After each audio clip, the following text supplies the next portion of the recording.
Well, good morning, boys and girls. This is our opportunity today to present our final lesson on Joseph. Actually, it's kind of a review. Of course, Joseph is a character in the Bible which I really appreciate. The many steps that he went through, and of course, we see a lot in Joseph's life that shows that God was really in control of this young man. And certainly his steps were ordered by the Lord, as we'll talk about later. Right now we're going to have our puppets do a song, and it's our song which talks about who takes care of revenge. Remember that vengeance belongs to the Lord.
Our key verse today is Psalms 37, verse 23. And so it's one we've said before, that we've quoted before, but it's really goes along with the story of Joseph and his life. The steps of a good man are ordered by the Lord, and he delighteth in his way. Can you say that with me? The steps of a good man are ordered by the Lord, and he delighteth in his way. And now we need to sing our songs today, and I'll come around here and we'll do our What Can Wash Away My Sin. We have some of our grandkids that are helping us today to do this, so let's see what happens here, okay? What can wash away my sin? Nothing but the blood of Jesus. What can make me whole again? Nothing but the blood of Jesus. Oh, precious is the flow that makes me white as snow. No other fount I know, nothing but the blood of Jesus. And of course, that's why we're here today, because of the cross, because of what Jesus Christ has done for us when he died on the cross for our sin and rose again, victory over death. Thank you, young ladies, for your help. And they're going to sing a couple more songs. I'll be pulling this off so we can see them, and so you can see the songs. I'll get out of the way. Okay, our first song is All That I Need. When I look around at all this world offers, I begin to crave the things that I see. I must keep my eyes on Jesus, my Savior.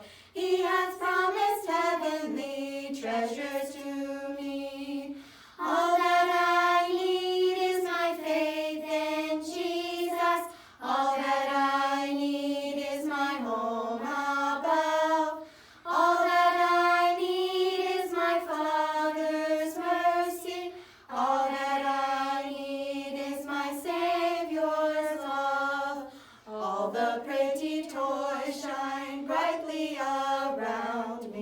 All the pretty houses glisten and gleam. Riches seem to offer peace and contentment.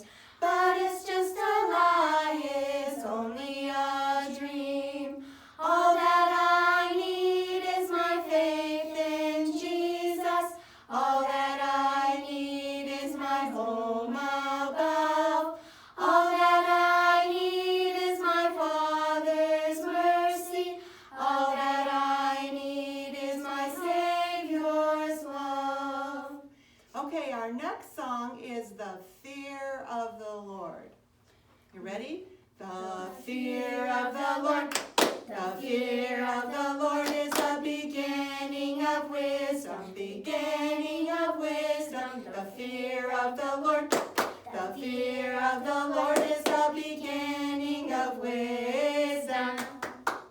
And the knowledge of the holy is understanding, understanding, understanding. God will bless them all, both the great and small, all who fear the Lord. Now, our last one is the chorus to My Hope is Jesus. My hope is Jesus, the anchor of my soul, the ruler of this universe, the one who's in control. He saved me, and He will keep me till the end, the rock of my salvation. On Christ I will depend. My hope is Jesus. My hope is Jesus. Thank you. Okay, now, are you ready to listen to some Bible lesson? All right, we're going to review the life of Joseph, and let's see if we can kind of pick up some of the key points. This young man comes on the end of the Bible at age of 17, actually, is when the book of Genesis begins to focus on the life of Joseph. And he's 17 years old, and one of the things he's known for at that particular time is he's kind of the dreamer, I would say. He's always dreaming these various dreams, like the sheaves that fall down and bow down before him.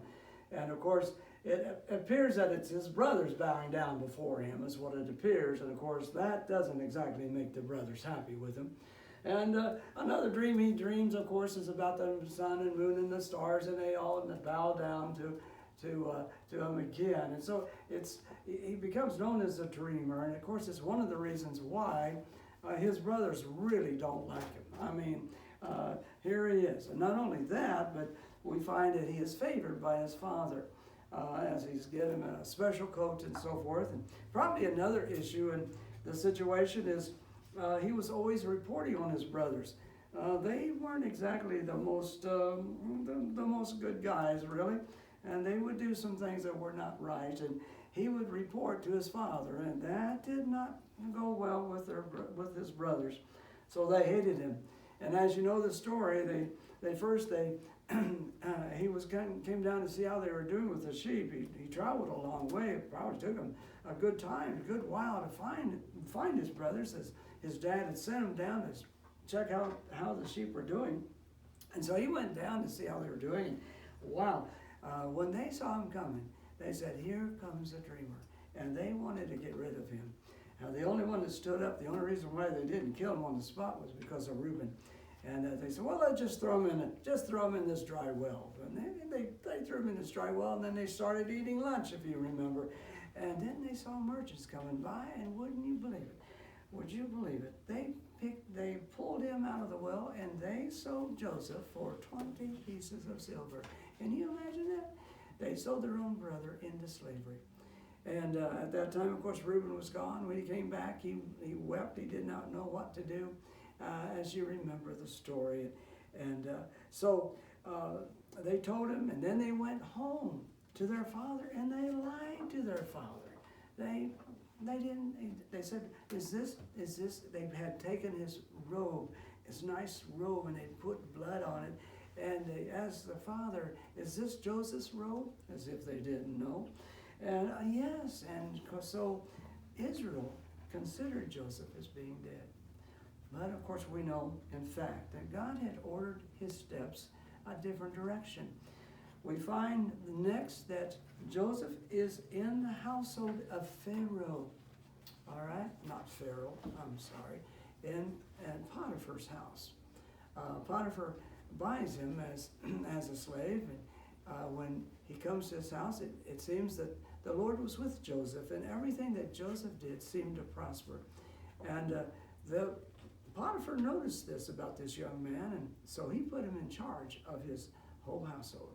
And everything was going quite well, and Joseph said, well, this is going good. And he didn't know what the next step was going to be, but I feel that he was trusting the Lord and to see what would happen next. Well, God didn't want him in Potiphar's household. He had someplace else he wanted him to be. And so Potiphar's wife kind of tempted him to do what was wrong, and Joseph literally had to get away from her. And in the process, she lied, of course, to her husband and accused him of things that he did not do.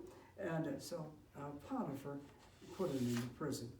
Well, in prison, again, you would think that this would be a low spot in Joseph's life, but again, everything Joseph did seemed to prosper. And he was in charge of the prison. And he had the opportunity to interpret some dreams. Remember the dream of the butler and the baker, and remember the butler was given the interpretation of his dream was okay. It was good that he would get to once again be able to serve the Pharaoh the cup of wine. But the baker, of course, his head was going to be taken off. And so Joseph was known here to be able to interpret dreams. Well, he had told the butler, don't forget me. Don't forget me. Please don't forget that when you go to Pharaoh's house, remember, or Pharaoh's throne, remember me. Well, the butler got busy with his duties and responsibilities, as you remember. And so time waxed on for about 2 years, and all of a sudden Pharaoh had a tremendous dream, a dream that troubled him greatly. He did not know what it meant, and talked about the 7 fat cows and 7 lean cows and all of that, and what did it all mean? And he did not understand. And finally the butler remembered Joseph after 2 years. They sent the message down to go get Joseph, and Joseph came up. I guess he took a quick shower and got clean clothes on, and he came before the Pharaoh. And Pharaoh told him the dream, and Joseph said, well, God, it is not, I cannot tell you the meaning of the dream, but God can. And so Joseph made it very clear that God would reveal the meaning of the dream to Pharaoh.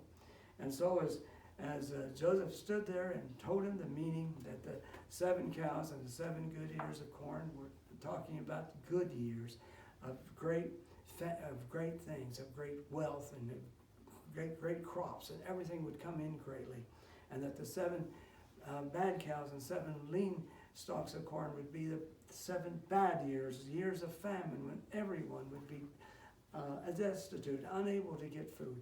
And so we find that the Pharaoh says, well, who else can orchestrate this thing and take care of all of this? Wouldn't you know it? God put Joseph in this spot to preserve the nation of Egypt, but not only preserve them, preserve the promised people and the people in the promised land, Canaan, the folks in Canaan. And so here we see in charge of everything. And of course he became the one that took care of all the food and all the storage throughout the years. And for those 7 good years, everything went really well. And so then 7 bad years started. And people began to come to the Pharaoh and say, what can we do? And the Pharaoh would say, go to Joseph, and he'll tell you what to do. And so he began to sell the food to the people. And of course, other lands around were also having difficulty. And they were suffering from famine too. So about 2 years into the bad years, suddenly we see these brothers of Joseph, after what? some 15 years, I guess it is now, somewhere in that neighborhood. Here they are, coming to buy food. And here they are, bowing down as he had dreamed, bowing down before Joseph. Of course, they did not know it was Joseph at this time. And Joseph felt that he would have to test these brothers of his because, well, they had been kind of unscrupulous before. They weren't totally trustworthy. So he sent them through several tests before he determined that, yes, they were changed. And what the final test was when Benjamin found the gold cup that had been taken from the Joseph's house, and of course it was put in there on purpose. And they went back to the ruler. They went back to the ruler, and they did not know it was Joseph, and they said, please. And it was Judah this time that really pleaded with Joseph not to take Benjamin and to allow him to be his servant, take his place, because his father, it would kill his father if Benjamin did not return. And of course, all of this came to play as Joseph then revealed himself to his brothers. And what a time of reunion that was. Of course, at first, they didn't know if he was going to what? Cut off their heads or give them a hug. As we find out, he hugged each one of them. And he'd forgiven them. And he said, this was all God's purpose. I was put here to prepare a place that you could have food and nourishment and all that you needed. He encouraged his brothers to quickly go back to his brother. He sent many wagon loads of things and all kinds of things to let Israel know that Joseph really was alive. And so he sent back. He sent his brothers back and said, go back and get your father. Bring him and all the family. Bring him down to Egypt. There's still 5 bad years of famine. And so the brothers went back. At first, of course, Israel could not. He did not understand. But when he saw the wagon loads of things that had been sent and all the provisions and what the brothers had said, and all the brothers were there, all the 11 were there, and he finally realized that it was true. And so he began to head towards Egypt, and God told him that it was fine for him to go down, that he'd make him a great nation down there. And then when he did get there, of course, Joseph was really happy to see him. What a reunion that was. After all this time, when for many years Israel thought Joseph was dead, and now here he is alive. So it was quite exciting. This time was going through and what was happening. Well, we find, of course, that Israel is very old, but he lives another 17 years or so there in Egypt, and it comes to bang about the time that the last days of Jacob, we see in the Bible, it says, the time drew nigh that Israel would die. And he called his son Joseph and said to him, if now I have found grace in thy sight, put, I pray thee, thy hand under my thigh, and deal kindly and truly with me. Bury me not, I pray thee, in Egypt, but I will lie with my fathers, and thou shalt carry me out of Egypt and bury me in their burying place. And he said, I will do as thou hast said. And so we find that as Israel came to the end of his life, and he blessed the sons of Joseph. What a time that was, and very specific. And when he did pass away, all of Egypt mourned his death, and it says clearly in chapter 50 and verse number 7, it says that in Genesis it says, and Joseph went up to bury his father, and with him went up all the servants of Pharaoh. I mean, this is the kind of impression that Joseph had made. All the servants of Pharaoh, the elders of his house, and all the elders of the land of Egypt. What a significant event. They took Israel's body back to the burial place and buried him there next to his father's. What a time. And it says, in all the house of Joseph and his brethren and his father's house, only their little ones and their flocks and their herds, they left the land of Goshen. And they went up, and boy, did they, they took him to bury him, and it was a time of mourning, but it was great. Now, the problem was now, for the brothers, remember? The brothers said, now, Israel, our father is dead. Now, is Joseph going to turn on us because of what we did to him? You know, they still had, their conscience was still bothering them because of what they had done to him. But in verse 20, as one of the most famous verses here at the end of Genesis, in Joseph's life, he says to them, he says, don't, fear not, for am I in the place of God? But as for you, what? Ye thought evil against me, but God meant it unto good to bring it to pass, as it is this day, to save much people alive. You see, Joseph realized that all his steps had been ordered by the Lord, and that all that had taken place was to preserve this nation. And of course, we find many promises that are made here throughout this time. In these ending chapters of Genesis, is even to the point where it is promised that in the line of Judah, in that tribe, the Lord Jesus Christ would come through that particular heritage. And so it was quite a time. Well, Joseph lived to be 110 years old. And when he came to his point of death, he told his brothers, he told his family, he said, I'm going to die. And God will surely visit you someday and bring you out of this land. See the faith of Joseph? He said, someday God's going to visit you and bring you out of this land. And I want you to take my bones back with you. When you leave Egypt, I want you to take me with you. I want you to take my bones with you. And that happened some 430 years later.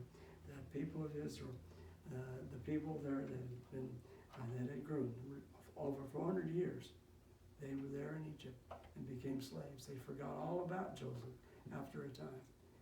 And yet, at that time, when they left Egypt, and God blessed them in so many ways, miracles and all kinds of things happened, we find they did take the bones of Joseph and eventually buried him back in their homeland.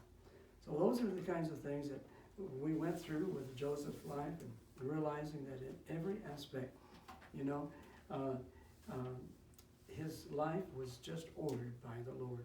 So we're going to have a few questions now, and my young people are going to help me, right? My grandkids are going to help me. I want to ask some questions. So here's the game, all right?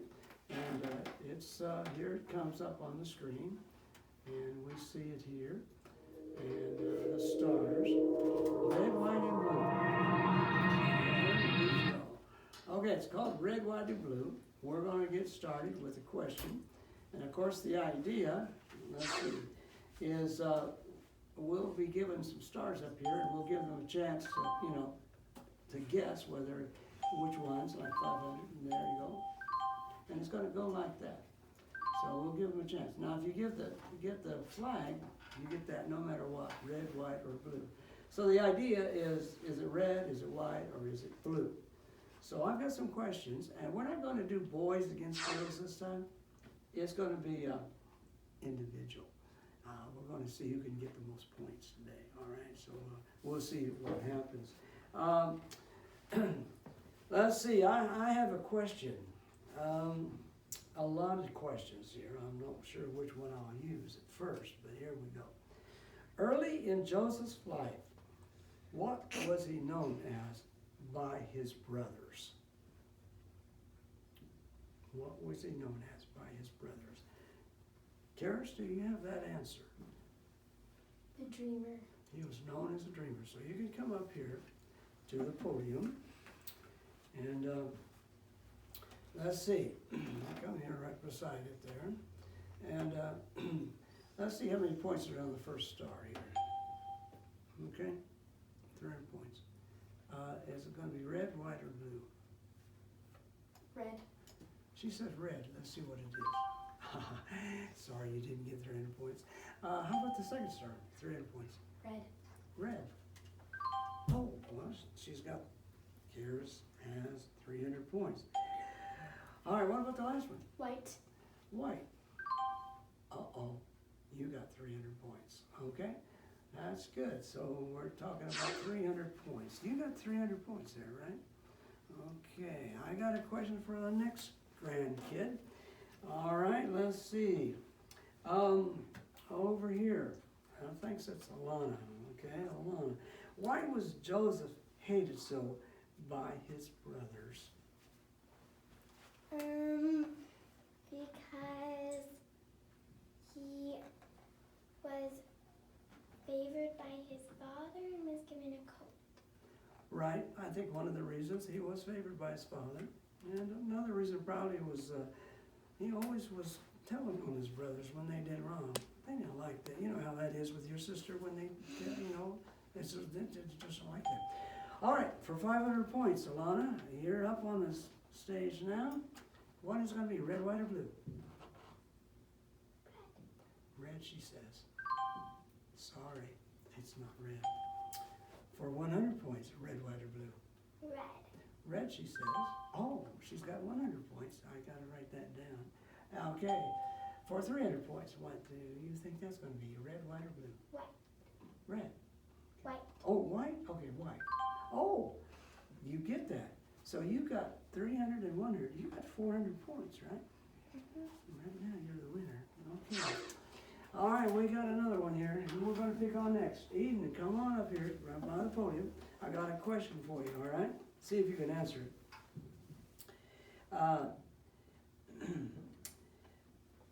Where did, let's see. What, I know you may not know our verse completely, but what was the basic idea of our verse, Psalms 37:23? You remember that one? And it kind of illustrates God's life.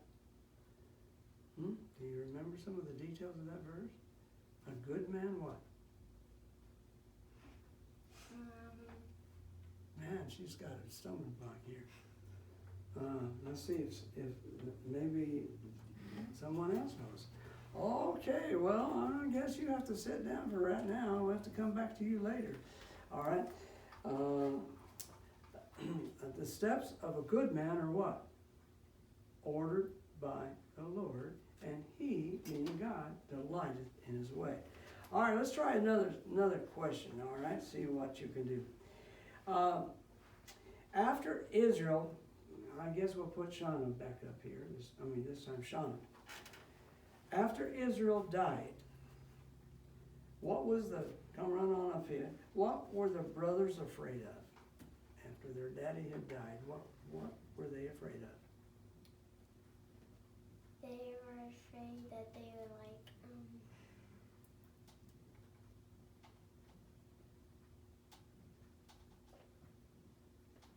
What they're afraid of? Why were they afraid? I mean, Joseph had said things to them before. Why were they afraid now? What happened? What? Israel died, and now they're afraid what? That Joseph was going to take what? He was going to take his vengeance out on them, right? Okay, well, we're having a hard time dragging out the right answers here, but we'll give it a shot. Okay. What's the first? 500 points. Red, white, or blue? blue. She says blue. Haha, I think you made it. Okay, that's 500 points. Did you notice that? All right, I better write that down. Okay, 500 points. All right. For 100 points, what color is that going to be? Red, white, or blue?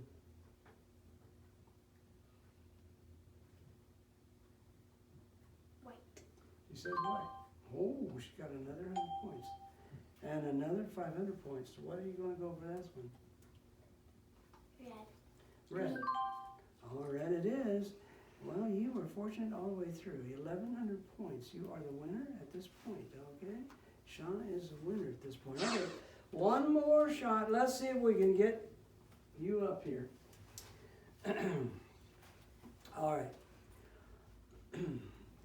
What did Joseph want the Israelites to do with his bones? Carry them back out of the land. Carry them back out of the land. You got that one. Okay, so For 600 points, red, white, or blue? Blue. She says blue. Well, you got 600 points. For another 600 points, red, white, or blue? Blue. Blue, she says. Oops, not that 600. All right, how about this 600? Red, white, or blue? Red. Red. I was gonna say that. You were going to say that, but you didn't. All right, so you got 600 points, right? So the scores look like today Sean is a winner. All right, it's been good to be with you, and may the Lord bless you and guide you. And remember that the steps of a good man are ordered by the Lord, and he, God, delighteth in his way.